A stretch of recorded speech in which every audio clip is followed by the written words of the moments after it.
Je vous remets bien le bonjour. Voilà. L'épisode suivant, le tout dernier, ce serait le 6e épisode. Dans le 5e épisode, il se ferait tuer, mais avant de se faire tuer avec l'électricité et le magnétisme, il donnerait vie à une charge par rapport à son atome d'hydrogène au centre de son cerveau et arriverait à être un fantôme. Donc au 6e épisode, il continuerait à être l'ennemi de l'État en étant un fantôme.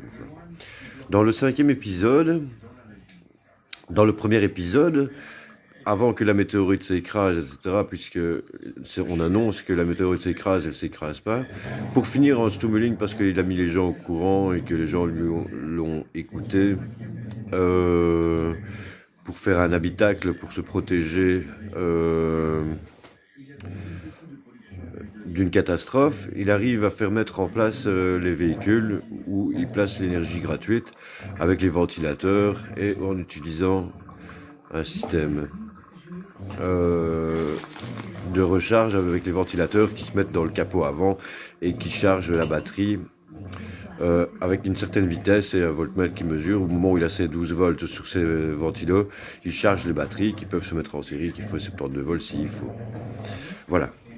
Donc voilà, le dernier épisode, il devient un fantôme, 6e épisode, et à ce moment-là,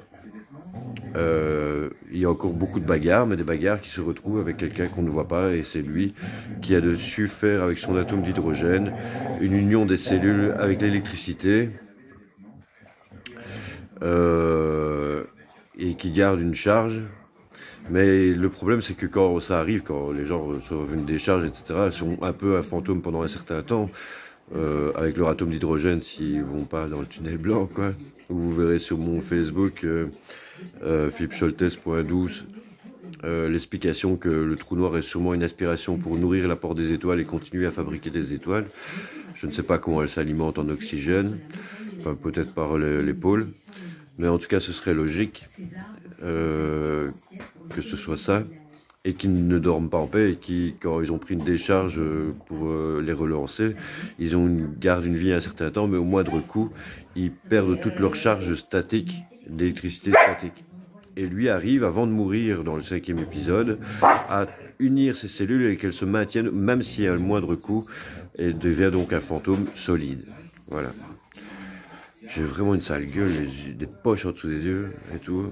C'est sûrement les problèmes et le décès qu'on a eu dans la famille qui me font retenir de pleurer, qui fait ça. Enfin, passez une bonne soirée. Voilà le 6e épisode. Et je vais refaire mes dents parce que là c'est la catastrophe.